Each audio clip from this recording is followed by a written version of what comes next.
Shalom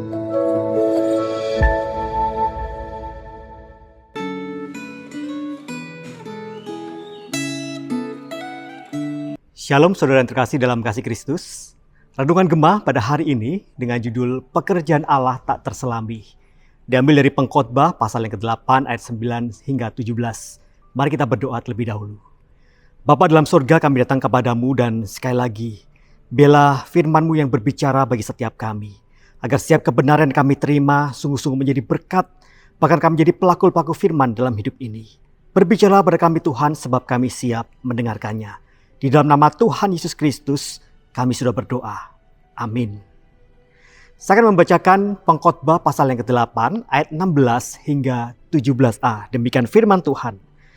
Ketika aku memberi perhatianku untuk memahami hikmat dan melihat kegiatan yang dilakukan orang di dunia tanpa mengantuk siang malam, maka nyatalah kepadaku bahwa manusia tidak dapat menyelami segala pekerjaan Allah yang dilakukannya di bawah matahari.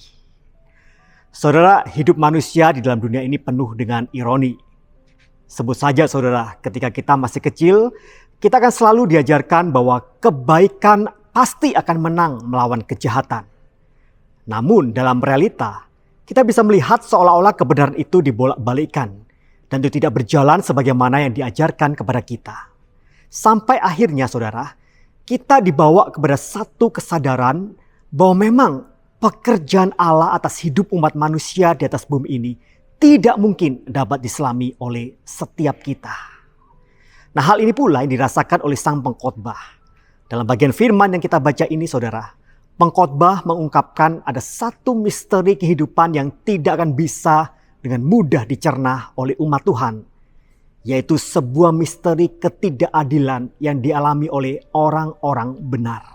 Dan itu dikatakan oleh sang pengkhotbah mulai ayat ke-9 hingga ayat yang ke-13, saudara.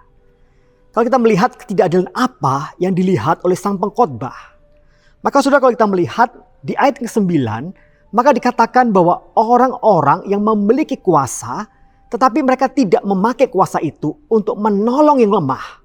Malah justru kuasa itu dipakai untuk apa? Mencelakakan orang lain. Wow, saudara. Ayat 10, saudara. Di sana mengungkapkan orang-orang saleh dan orang-orang fasik. Dua kelompok ini sengaja dipertentangkan. Di mana ironi itu muncul ketika apa? Ketika orang-orang fasik mendapatkan penguburan yang layak, yang terhormat. Sementara orang-orang saleh justru tidak mendapatkan penguburan yang layak dan bahkan dilupakan. Di ayat 11 itu berbicara mengenai satu proses pengadilan terhadap orang-orang fasik. Yang meski sudah jelas-jelas mereka berbuat jahat, tetapi peradilan malah sengaja dibuat berlarut-larut. Itulah yang membuat banyak orang pada akhirnya cenderung untuk berbuat jahat dalam hidupnya. Saudara, kalau kita bisa melihat kondisi ini, apakah saudara juga mengalami atau setidaknya pernah melihat ketidakadilan semacam ini terjadi di tengah-tengah masyarakat kita? Wah, kita pasti akan menjawab banyak sekali. Benar saudara, hukum itu sengaja dipermainkan oleh sang penguasa dan orang-orang yang berada mereka bisa dengan semena-mena.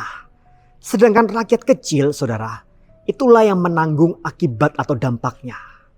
Orang yang tidak becus dijadikan pemimpin, sementara orang yang sungguh-sungguh mengabdi malah disingkirkan.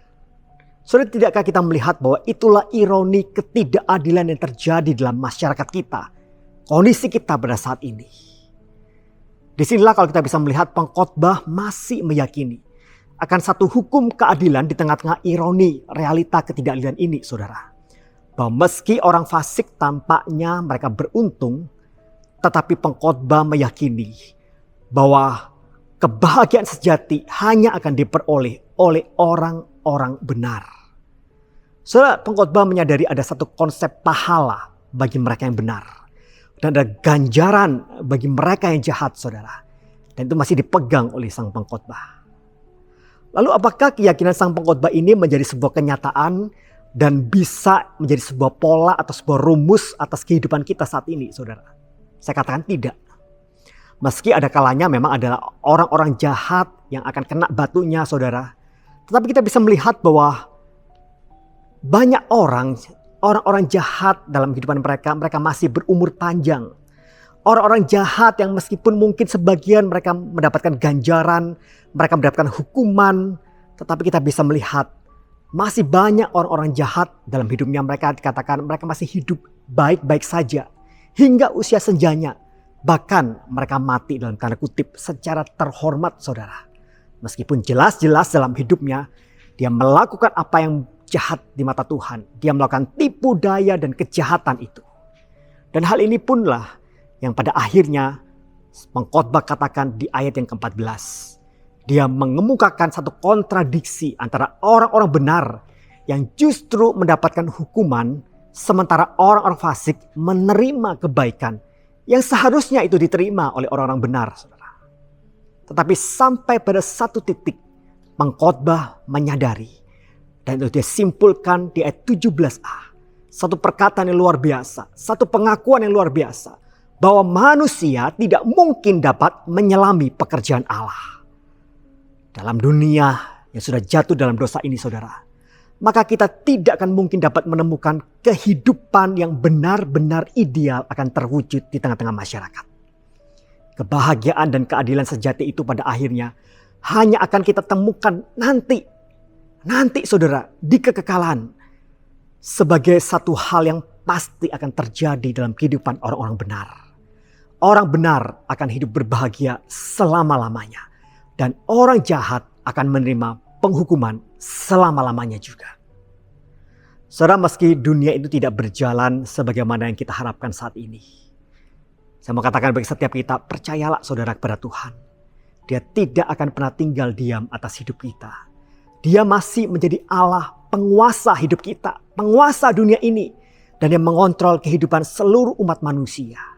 Segala sesuatu yang terjadi pasti terjadi atas seizin Tuhan. Karena itu percayakanlah kehidupan setiap kita di dalam pemeliharaan Allah yang luar biasa itu. Dan yakinlah saudara bahwa Dia akan menguatkan kita untuk kita menjalani setiap hari-hari kehidupan kita yang mungkin kita jalani penuh dengan ketidakadilan, yang mungkin dengan berat, saudara. Tapi yakinlah dan percayalah bahwa ada damai sejahtera Allah yang masih ada dalam hati setiap orang-orang benar. Damai sejahtera Allah masih ada dalam hati setiap kita. Ingatlah akan hal ini.